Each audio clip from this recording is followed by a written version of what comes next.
Greetings, panels. I am Madeline Jean P. Perez, taking up MAED Science Education. And let me present to you my study entitled The Use of Kitchen-Based Experiments in Teaching Changes in Matter among grade 10 students at Marikina High School. This study was conducted from April to May 2024. Let me start with the rationale of this study. The use of laboratory activities is necessary in science teaching learning process. This study investigates the use of laboratory activities in a kitchen-based format in teaching chemistry among grade 10 students. Changes in matter is one of the topics in chemistry which requires the use of experiment, where the researcher opted to use kitchen-based experiment as part of its curriculum. Kitchen-based experiments are experiments which are cost-efficient and may use items that can be found in the comfort of any home. This type of experiment is also user-friendly and safe. By using this type of experiment, learners will also appreciate the lesson since they will realize that this also is happening in their everyday life. As for the research question, I have here the following. For number 1, what is the pre-test result of grade 10 students in chemistry before doing the kitchen-based experiment? Next is what is the post-test result of grade 10 students in chemistry, particularly changes in matter after doing the kitchen-based experiment? Is there a significant difference in the pre-test and post-test scores of the respondents before and after the implementation of the kitchen-based experiment on the lesson in changes of matter or changes in matter? What are the training programs can be proposed based on the findings of this study? As for my hypothesis, there is no significant difference in the pre-test and post-test result of the grade 10 students in changes in matter before and after the implementation of kitchen-based experiment. So this study was conducted using a pre-test, post-test, or a quasi-experimental type of research where a pretest and post-test is used. So first, a pretest was given to the student. Then afterwards, they were a kitchen-based experiment was conducted. And then after that, post-test result was given. And then, of course, after getting the result of the post-test, a proposed training program was formulated by the researcher. As for the research instrument, the researcher used the 25-item multiple choice type of test that serve as the pre-test and post-test before and after the implementation of laboratory activities on the lesson changes in matter, particularly a kitchen-based experiment on the lesson in changes in matter. This test was pre-made but modifications were integrated to suit the topic on changes in matter. So this study was conducted by the researcher choosing a topic in chemistry where she planned to base her research on.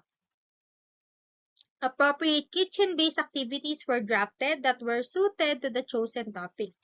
Questionnaires for the pre-test and post-test were also checked and scrutinized, ensuring they aligned with the topic and kitchen-based activities for the selected topic.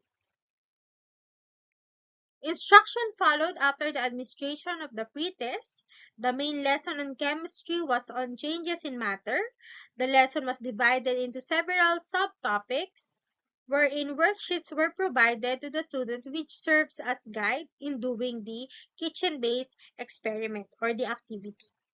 After instruction, the students were given the post-test with the same content as the pretest.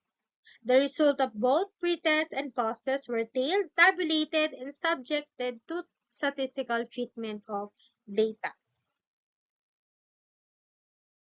For the statistical treatment of data, to analyze the data, the following statistical tools were employed. First is to evaluate how the grade 10 students performed in the pre-test. The frequency distribution, percentage, the mean, and the standard deviation were determined.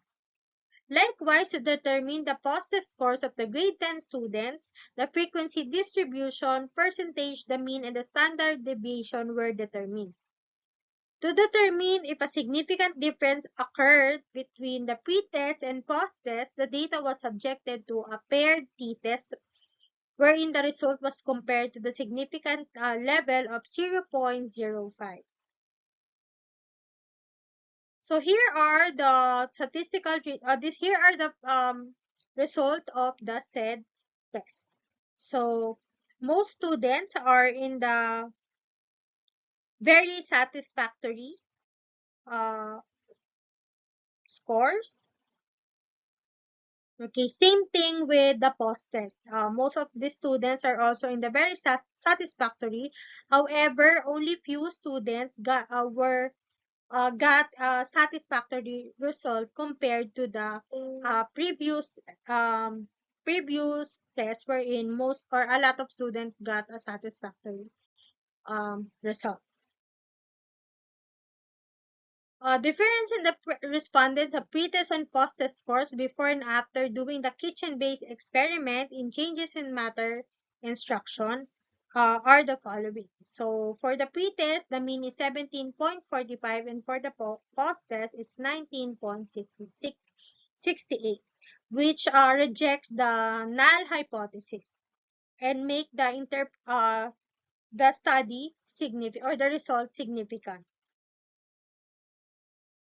As or for based on the studies or based on the finding of the studies, here are the result that was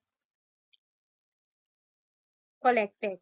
So first, the pretest scores of grade 10 students in chemistry before doing the kitchen-based experiment shows that out of 133 student respondents, majority of the students, which is 54 or 41%, obtained score in the range of 16 to 20, described as very satisfactory. While the least number of students, which is 9 or 7%, attained scores in the interval of 6 to 10, considered as poor. The pretest obtained a mean score of 17.45 as very satisfactory with a standard deviation of 4.50. The post-test scores of grade 10 students in chemistry after doing the kitchen-based experiment revealed that out of 133 student respondents, 67 or 50% obtained the score in the score range of 16 to 20, described as very satisfactory, and the lowest number of students, which is 12 or 9%, obtained scores in the score range of 11 to 15 with a satisfactory description. The data obtained a mean score of 19.68, described as very satisfactory with a standard deviation of 2.96. The difference in the pretest and post-test scores of the graded students in chemistry before and after using the kitchen-based experiment was described in terms of the computed p-value of 9.0379, which resulted to a p-value of 0.0001. Was less than 0.05, hence the null hypothesis was rejected, implying that there is a statistically significant difference between the pre-test and post-test scores of the grade 10 students in chemistry. The researcher proposed a training program, the SLAC or the School Learning Action Cell, for designing kitchen-based experiment as laboratory activities in chemistry, which has different pace, that is planning, preparation, implementation, and evaluation. So in this study, we conclude that the grade 10 student already possess a strong foundation in chemistry concepts, principles, and problem-solving abilities, specifically on topic changes in matter, prior to receiving any formal instruction or educational intervention. It indicates that they may have a good grasp of fundamental chemical theories, laboratory techniques, and possibly even practical application of chemistry. The lesson changes in matter might have been taught repeatedly so students might have a full grasp of the topic. When a post-test yields same very satisfactory description as the pretest, it implies that the student performance has remained stable between the pretest and post-test. They have maintained a high level of proficiency in the topic changes in matter throughout the assessment period. The observed difference suggests that actively involving students in practical experiments and demonstration can lead to improved comprehension and mastery of concepts compared to traditional classroom instruction alone. This suggests a deeper understanding of the material and an ability to transfer theoretical knowledge to practical context. It suggests such as hands-on approaches contribute positively to study in the outcomes in chemistry. The consistent, very satisfactory rating across both the pre-test and post-test reinforces the student mastery of the subject changes in matter. It provides validation that the student has achieved the learning objectives and competencies set forth in the curriculum. The training program School Learning Action Cell was proposed to train teachers in designing kitchen-based experiments which will be implemented in teaching chemistry. So not just the changes in matter, but chemistry in general. For the recommendation, it is highly recommended the use of kitchen-based experiment as part of the teaching strategies in science, particularly in chemistry. It will promote high level of engagement, participation, cooperation among students. It will also help develop the critical and analytical thinking of the student, which generally improve the performance of the student in chemistry as it increases the test scores of the student. It also ensures that the kitchen-based experiments are aligned with the topic and the learning objectives of the curriculum. Activities should complement and reinforce what students are learning in the classroom. It is also suggested to facilitate science teachers to be more resourceful by providing support materials for science teaching and learning process. The administration should fully support science teachers in their aim to maximize the use of kitchen-based experiments in lieu of laboratory activities by providing the required materials, equipment, chemicals, manuals, worksheets necessary and requisite for effective delivery of science instruction. Consider acquisition of kitchen-based activity kit.